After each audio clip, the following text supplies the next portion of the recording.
Oke, untuk makan Raffi ya seperti biasa. Nanti saya akan berikan prediksi atau peluang-peluang baik dari sisi teknikal maupun dari sisi fundamental.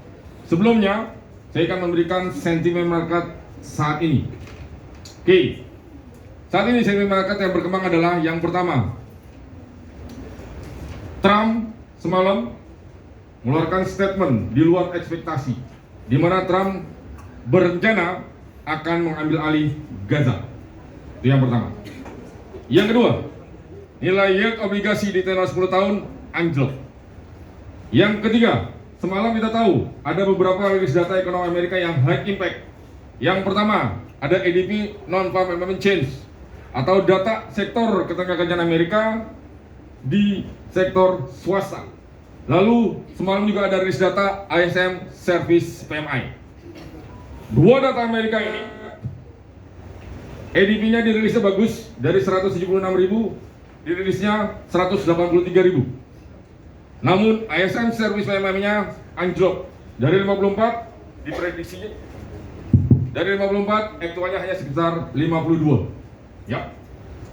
Berdasarkan sentimen market tersebut, hingga saat ini ekspektasi bahwa Bank Sentral Amerika masih sangat berpeluang ada 2 kali pemangkasan tingkat suku bunga. Oke.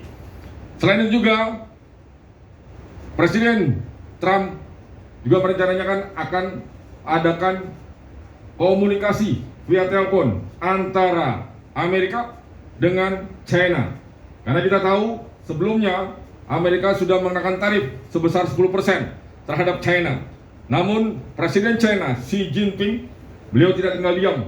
Beliau mengatakan akan kembali menyerang balik Trump dengan membebankan beberapa barang seperti gas, batu bara, alat-alat pertanian, dan mobil sebesar 15%. Jadi dari Amerika sebesar 10% dibalas lebih tinggi sebesar 15% dan akan mulai berlaku tanggal 10 Februari nanti. Ya. Ini yang membuat para pelaku pasar semakin khawatir akan terjadinya perang dagang global. Ya. Hal ini menyebabkan aset safe haven semakin diburu. Oke. Lalu bagaimana kondisi dari dolar Amerika atau greenback? Dolar Amerika kembali melemah. Meskipun semalam kita tahu rilis data ADP-nya bagus, ya, tapi ISM-nya jelek. Perlu teman-teman ingat, ISM Service PMI merupakan data sektor jasa di Amerika. Dan tidak bosan-bosan saya ingatkan ke teman-teman bahwa jasa menyumbang sebesar 70% terhadap pendapatan Amerika. Makanya jika ISM Service PMI-nya jelek, dolarnya berpengaruh melemah. Ditambah lagi tadi saya katakan, nilai yield obligasi di tenor 10 tahun anjlok semakin menekan pergerakan dari dolar Amerika. Pelemahan dolar Amerika kita juga bisa lihat dari indeks dolarnya atau DXY. Kemarin berada di level 107.57, pagi ini anjlok berada di level 107.17. Potensi pergerakan dari dolar Amerika secara teknikal akan coba break level 107. Sasarannya akan menuju ke level 106.800 sampai dengan 106.500. Karena kenapa? Yang tadi saya katakan, saat ini para pelaku pasar mulai switching. Yang awalnya aset safe haven diburu adalah dolar Amerika, saat ini yang diburu adalah gold dan yen. Perlu teman-teman ingat, aset safe haven itu ada gold, yen, obligasi, dan dolar Amerika. Ya, oke.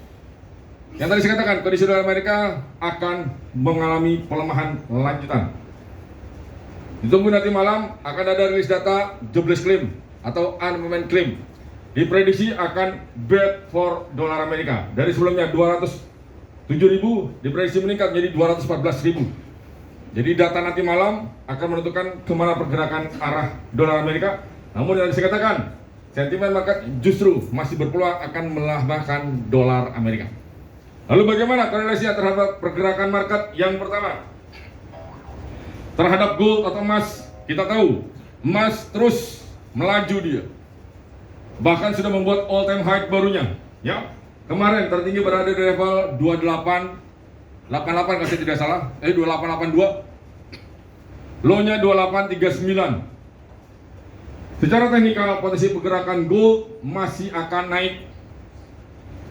Kalau nasabah kalian yang masih entry posisi sell, siap-siap untuk top up Karena kalau saya prediksi di hari ini akan ada level 2.900. Jika ingin mengantisipasi sell, jangan terlalu jauh. 3 sampai dengan 5 poin boleh. Ya, 2.900 bisa dijaga di situ. Kalau secara teknikal, di time frame daily, di time frame weekly masih strong bullish. Tapi sudah mendekati level jenuh. Saya prediksi di level 2930-an level jenuh sudah mulai disentuh. Namun yang tadi saya katakan, statement dari Trump, kita tahu beliau adalah tipikal yang selalu statement. Yang sebelumnya nge-tweet di Twitter, saat ini lebih suka dia statement. Dengan pengambil alihan Gaza, ini semakin membuat harga emas melonjak dia. Ya, jadi sekali lagi saya katakan, antisipasi, harga gold masih akan coba melaju dia. Oke, sasarannya yang tadi saya katakan, 2.900 sampai dengan level 2.910 di hari ini. Kalau penurunannya tidak akan terlalu jauh. Paling jauh kalau saya prediksi hanya mencapai level 28, 70. Ya, itu pergerakan harga gold. Lalu bagaimana pergerakan harga minyak? Harga minyak anjlok dia. Karena kenapa? Semalam ada rilis data crude oil inventory, data cadangan minyak mentah Amerika. Itu dirilisnya bertambah. Kita tahu, jika cadangan minyak mentah Amerika bertambah, maka ekspektasi akan permintaan untuk bahan bakar minyak menurun. Ini yang menyebabkan harga minyak anjlok. Saat ini harga minyak bergerak di level 71. Saya prediksi di hari ini pergerakan harga minyak akan ke level 70.80 sampai dengan level 70.00 untuk pergerakan harga minyak. Namun pasca statement dari Trump, para pelaku pasar mengkhawatirkan akan yang nama terganggu jalur distribusi. Yang kedua, jumlah permintaan juga belum ada tanda-tanda peningkatan. Ini yang membuat harga minyak masih mengalami tekanan. Lalu untuk mata uang, Euro, Pound Sterling, Aussie serta Yen, ya. Hari ini akan ada agenda Bank Sentral Inggris, Bank of England, yang diprediksi Bank Sentral Inggris akan memangkas tingkat suku bunga dari 4,75% dipangkas 25 basis poin menjadi 4,50%. Jika dirilis sesuai ekspektasi, maka pound sterling terhadap US dollar akan melemah. Namun pelemahannya hanya terbatas karena kenapa? Dolar masih mengalami tekanan. Euro juga sama. Justru euro bergerak menguat dia. Karena kenapa? Kemarin ada beberapa rilis data dari Prancis dan dari Jerman untuk sektor produksi dan sektor jasa. Ini yang membuat euro menguat. Ditambah lagi pelemahan dolar yang tadi saya katakan, maka berpotensi euro akan melanjutkan penguatannya. Aussie juga bergerak menguat. Yang pertama karena pelemahan dolar Amerika. Yang kedua, perang tarif antara Amerika dengan China. Karena kita tahu China merupakan mitra dagang utamanya Australia. Ya, awalnya Aussie-nya melemah, namun kenyataannya perang tarif antara Amerika dengan China tidak seperti yang dikhawatirkan sebelumnya. Ini yang membuatkan pergerakan Aussie kembali bergerak menguat. Untuk di hari ini potensi pergerakan Aussie masih akan melanjutkan penguatannya. Ya, lalu di Yen justru bergerak menguat cukup lumayan jauh. Saat ini bergerak di level 152. Potensi pergerakan Yen terhadap US dollar akan terus melanjutkan penguatannya. Karena kenapa? Kemarin rilis data upah di Jepang yang pertama meningkat, yang kedua ekonomi Jepang sudah mulai grow. Berarti ekspektasi bahwa Bank Sentral Jepang masih akan berpeluang satu kali lagi untuk menaikkan tingkat suku bunga. Ini yang membuat Yen terus melanjutkan penguatannya. Kalau saya prediksi pergerakan Yen akan menyentuh level 150 untuk Yen terhadap US dollar. Itu mata uang. Untuk indeks saham Amerika kemarin juga ditutupnya naik, ya. Dow Jones Industrial Average ditutup naik 0,93%, S&P 0,73%, dan Nasdaq 0,18%. Karena kenapa?